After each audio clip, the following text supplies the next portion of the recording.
Dahil matagal ang paghihintay. In fairness, malamig naman dito sa PSA sa Quezon City.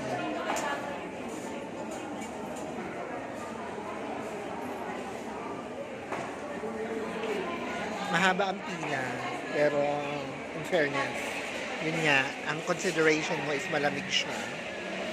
Lamig ako, buti may dala akong jacket. Kasi ganina nung paalis ako umuulan. Tinatamad ako magdala ng palo. Kaya save by the bell. Dahil manipis lang ang suot.